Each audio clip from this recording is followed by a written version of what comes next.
Sorry to go for my walk, man. Gotta stay in shape so I can fit my coaching uni. Ah, God.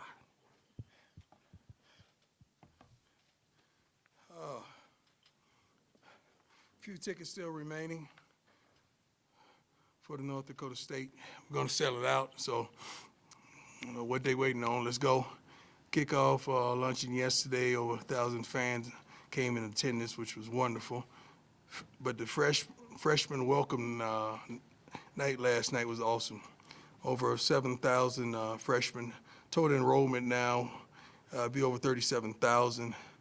More than 67,000 applications were processed for newcomers this semester, up 20%. Blah, blah, blah. Applications for people of color, that mean us, all of us, up 29%. Applications for black brothers, for the brothers, up 50%. North Dakota State, Coach Polasek, right? Yeah. Wonderful coaching history, wonderful coach. I got the utmost respect for he and his programs and what he's accomplished through his coaching career. Coming over from Wyoming, OC and DC, quarterback coach the last 3 years. They won 17 national championships, including 9 since 2011, 37 conference championships. So this team will be well prepared, they will be disciplined, and they will come to play. Let's get it started. Hey, Coach, Tyler King with the How you doing, Tyler? I'm good, thank you. How are you doing? Excellent.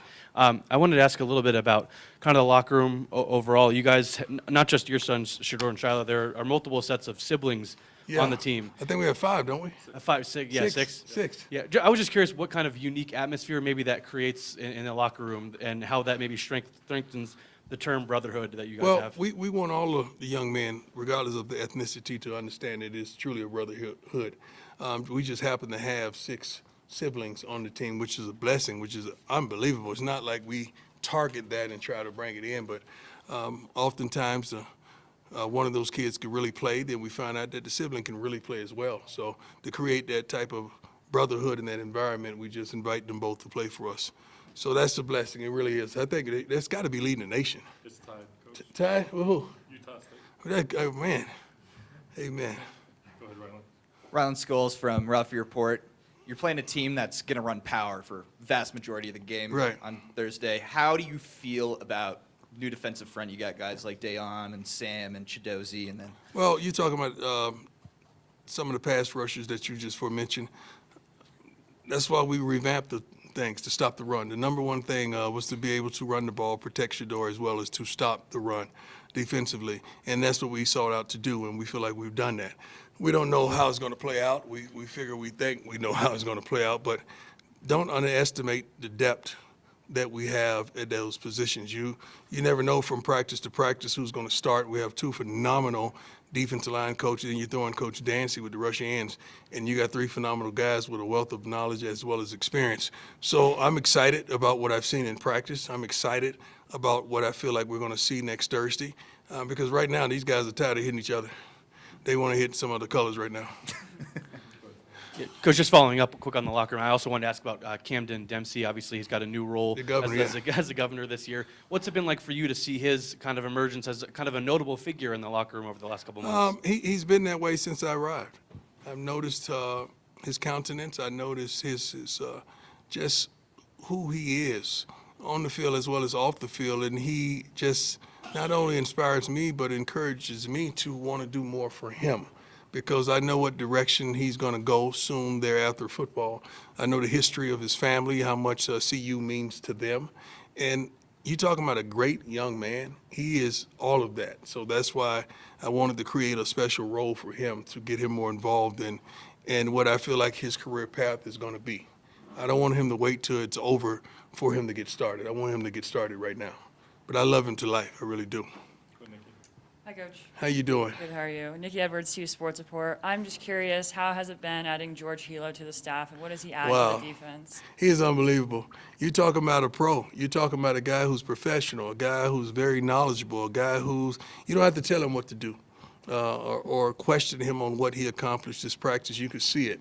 You could hear it in the energy that he displays when he's one-on-one with the kids or he's coaching a group. He commands their attention.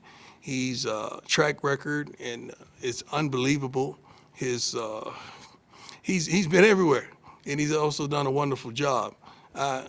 I'm happy we have him. I really am happy we have him.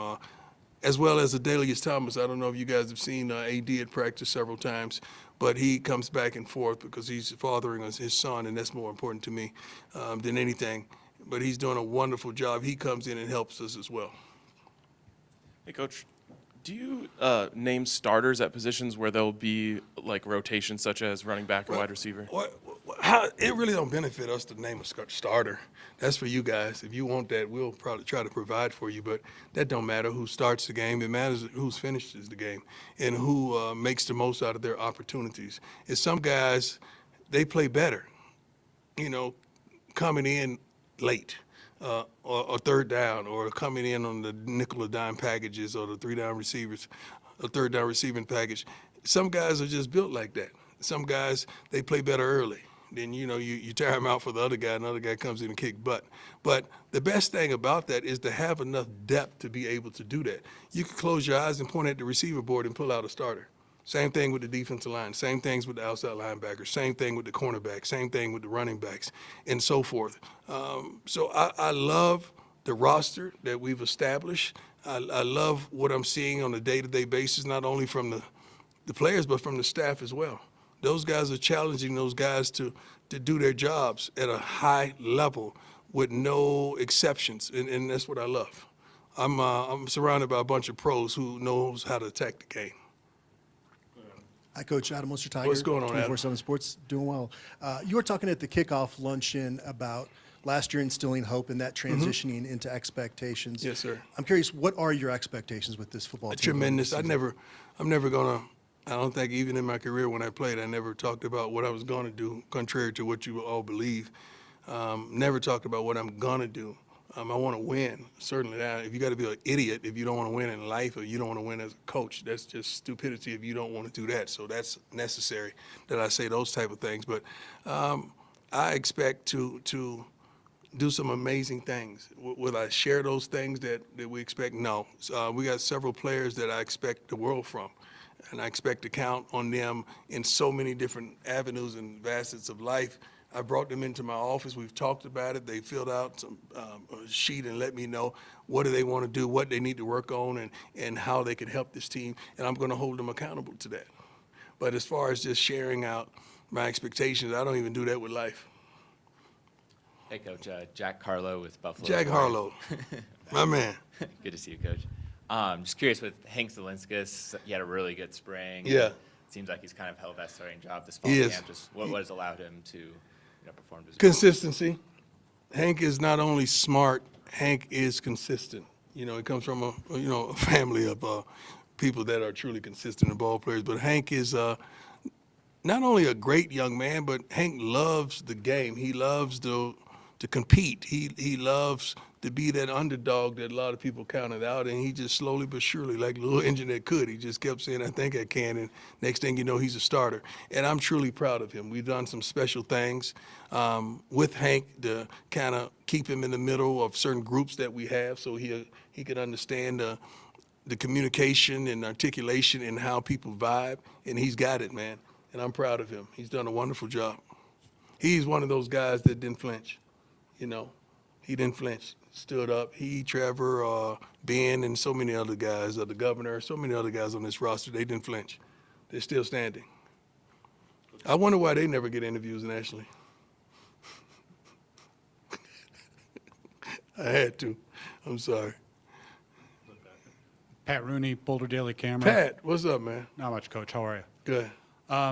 You mentioned yesterday at the luncheon that you feel like the improved roster depth can lead to better special teams this year. Yeah. I guess, what do you think, how do you think you can get more out of those units this year? First and foremost, our kickers, let's talk about the specialists. We have one that should be a pro. Mate is unbelievable. I'm sorry, I'm so used to calling him mate. I'm so used to calling him mate. I love him, man. Mata is Mata. Jace is doing his thing. He probably get to start the nod on kickouts because he's been consistent all through spring and all through now. But those guys are really good. Now, finding the coverage teams, you have so many athletes. You have probably 5 starting corners, so those guys will fall to special teams. You got probably 4 starting safeties, particularly. You know, you transfer those guys into special team. Don't forget Carter Starkmeyer and so many guys that contributed last year, Isaiah Hodge. I mean, you got so many guys with talent. Gant, I'm just looking at these guys in my mind, which could compile a tremendous special team. But what I do, particularly guys that I feel like has pro aspirations, we give them the nod. They're going to have to prove that they can't do it, not prove that they can. We're going to give them the nod to go out there and try to fulfill their dreams and aspirations. So if it's a senior and a guy like Bentley, you know, not only is he a linebacker, but when he makes the NFL, he's going to have to play special teams. So you get him started with that now. He and guys like JB, Jeremiah. Hey, Coach. Pat How you Graham, doing, Associated sir? Press. How you doing? Hey, when you're playing an FCS team, is it easier to get everyone's on board when you say, hey, they've won 17 national titles, and you show them the film and they look more like maybe? No, I don't think that encourages them. I think, you know, who we are encourages them. You know, everybody knows, everybody want to beat us, you know, and we want to beat everybody. So that encourages them tremendously. They know they're on national television. They know the world is watching. I think we had 5 scouts out there today, scouts out there every day watching practices. They see that kind of stuff. So regardless of who you place on the roster, not the roster, the schedule, these guys want it. They want to go out there and dominate. Coach Matt Smith, 104.3 The Fan. Good to see you. Good to see you. You've coached, obviously. Why you never invited me on your show? Would you like to come on my show? I just wonder why you never invited me. I wasn't sure that I you'd would come not. on. Why- I'd love to why? have you on. Why wouldn't I come on? I don't know. I've reached out before when you first Who got do you reach here. to? I reached out to the department, and So I never heard they're right back. there. You know they're right there. Yes, I understand. I understand. I reached out to the I department. got you. I come on your show. I would love I will that. come Thank on you your very show. much. Yeah. So I'm curious. You've coached your children, obviously, their entire lives, and Mm-hmm. you haven't coached a game without them. Does this feel like a culmination for you arriving to this season now, this being the last go-around, and obviously... For with my sons? Or just in your life, No, really? it's not the last go around for me. I'm just getting started in this college football thing. Does it feel like the closing of a chapter is, I guess, with my kids, yeah, certainly. I don't think it's the closing. It's just different levels to this thing. Although I'm 100% sure that I'm not going to be their coach next year, I'm still going to have influence on their lives because I'm their father. So, you know, I play 2 roles in their lives. And just so happens when I'm on the field, I'm not dad, I'm coach. So off the field, that's when I become dad. So I'm still going to play those roles. I'm proud of him, man. I'm proud of Junior. Bucky, he don't have a uniform on, and I'm so darn proud of him for what he's doing for us, you know, as a school, as a social media, and he's changing the game. So he's probably the MVP of everything right now. He's not jealous, not envious. He loves his brothers, and you can see it and hear it in his voice when he's filming them. As a competitor, an elite competitor that you were, I imagine that... That I post-play- am. That you still are, Yeah, clearly. yeah. I guess post-playing career is what I meant. It Yes, sir. changes, right? Yes, sir. For different athletes. I've worked with plenty of them that experience different, you know, things after they retire. Does it feel like this season heading into it for you is maybe from a coaching standpoint some of the most competitive juices that you've felt yet? That's a great question. Everything I do is competitive. I mean, even endorsements, even just talking to the young men and women last night, the freshmen. So I'm just a competitive person. We just walked during the 2 miles, and, you know, I had to win. Like, you know, I'm going to turn it on the last few steps. And I had Jay Field and Coach Pollard. I think I could get them anyway. But, you know, we compete. So I'm a competitive natured person, not only with sports, but with life. I want to win in life. I want you all to win in life. I don't want anybody in this room to lose. I want you all to be successful, but let's go about it the right way. Thank you. Hey, Mark Kisla, Denver Gazette. How you doing, sir? Good. Two-parter. Okay. Go back to the elite competitor. Do you Yes, sir. think a elite competitor blocks the outside noise or feeds on the outside noise? you don't care really because it don't influence you. I've never read an article or a comment and said, oh, that's going to make me go harder. I'm going to go hard regardless. But that comment just allowed me to know where you stand. Okay. So that's the only differential of the thing. It doesn't propel me. Where I came from propelled me. Okay. How I grew up propelled me. Like, you know, being African American, one of few that's a head coach in college football, that kind of stuff propels me. It's not what you say. That lets me know where you stand. Okay, then the second part goes to where do you stand, or where do I stand, or where do we stand together? So I hope that I'm covering you from now through the college football playoff. I hope so too. Yeah, I pray so. yeah. But I'm also known as a person that sometimes asks less than supportive questions or critical questions. I don't So if I mind- ask a negative question, will you not answer them anymore? That's being negative right now. Like you take an approach that I'm going to be negative. I'm not negative to anybody in here. I will challenge you and ask you why or where is this coming from. So I'm not built like that. I'm not built to hate. I'm not a hateful guy. I come with love. I think if anybody in here has had encounters with me, I don't come with the bull junk. I come with the peace and the joy. Now, when you show me where you stand, I might have to change that a little bit. So I'm not going to match your ignorance or whatever. Not saying that you're ignorant, but a person, I'm not going to match that. Well, that's your prerogative. I don't have to come where you are because my life is complete. I don't like what you say, what you do is not going to change my life. Okay, I agree with that. Yeah. With as many good things happening in this program, this football program, do you feel persecuted by outside noise? I don't know about persecuted. This is a way of life for me. You guys act like this is the first time I've been shot at. I've been lied on, cheated, talked about, mistreated. That's a gospel song, ain't it? This is not the first time for this. But as I mature, instead of shooting back or lashing out or just dismissing you, I want to know why. Like, let's help each other. Let's figure out the why. Because if you understand the why in people, that helps you tremendously. Because that's all I come for. I just come to find, I want to know why. What provokes that? For some. Hey, Coach. How you doing, sir? Good. How are you? Excellent. Troy Finnegan, CU Sports Report football question. I wanted to ask you about the tight end spot. You know, last Yeah. year you guys had Mikey, more of a converted receiver. Shadur Yeah. talked about Sam Hart a couple weeks ago. I'm curious what role that position has in this offense this year. Block first. Block first. Receiver second. Block first, receiver second. Because you got to understand, last year Mikey did a phenomenal job, but defenses didn't change because we had a tight end / receiver in.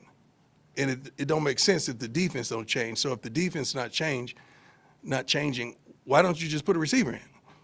So that didn't make sense for me for multiplicity of reasons. So when we put a tight end in, we want that personnel to change on the defense so that we could do some of the things that we want to do. That's the reason we put 11 personnel in.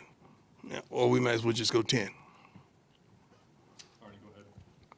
Hey, Coach, Arnie Stapleton. How you doing? Are you okay? I've been better, but I'm good. What happened? Carpal tunnel surgery. I got this one coming in 3 weeks. Wow. So. I'm Yeah, praying for you. I hope you're all right, my man. I appreciate you. Hey, I got a question. I see you brought Ed Reed in. Yes, sir. You know, I was wondering what it's like for you to be able to tap into this NFL royalty, and then obviously you got Warren Sapp. So it's a two-parter. What's it like watching him sort of connect with the youth like you have? First, bringing in these young men, as well as women. You probably don't get to see all the videos that the people we bring in. Some we just zoom them in, and they do a phenomenal job.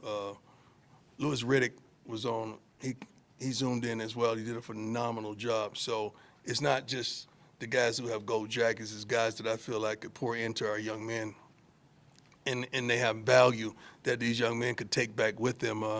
First of all, Ed Reed is Ed Reed. You just say his name, that commands attention. So when he said, no, I don't want to do a Zoom, I'm coming. So to come here and they see him visually, and then he's on the sideline, you know, saying this or that, or maybe giving them pointers here and there about how to play this position and what they saw on that read and all that. It's phenomenal to be able to tap into those resources. Also, just give me the second part. I was wondering what it was like for you to have Warren Sapp and watching him connect with the awesome. youth. Coach Sapp, he has done more than a phenomenal job. Just the connectivity, just the understanding the different type players and the layers they have. Like this guy, you could go at pretty hard because he could handle it. This guy, you can't raise your voice because he's a little more sensitive. This guy, you can't ignore him because he wants attention. This guy, you got to ignore him because he's going to seek too much. You know, like you got to know all those different personalities, and he's done a great job of understanding the different personalities. But this is the first time he's seeing it from the other side. So it's a learning process, not only for us as a staff, but for him as a coach. But he's doing a phenomenal job with that defensive line, I promise you. Last one, go ahead, Jake. Hey, Coach. My question is, who are the candidates to have the D and the L patches on their jerseys this year? I think we already have 4 leaders. I think it's Charlie's one of the leaders. Cam, Shador, Mate.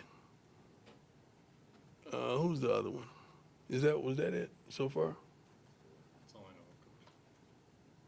That's all I know. I'm visualizing when we stretch up front. Now the dogs, I give out the dogs week of the game. I identify those guys. See, the thing about it, you know, you have some guys that they've shown you what they could do, but not out there. I gotta see it out there.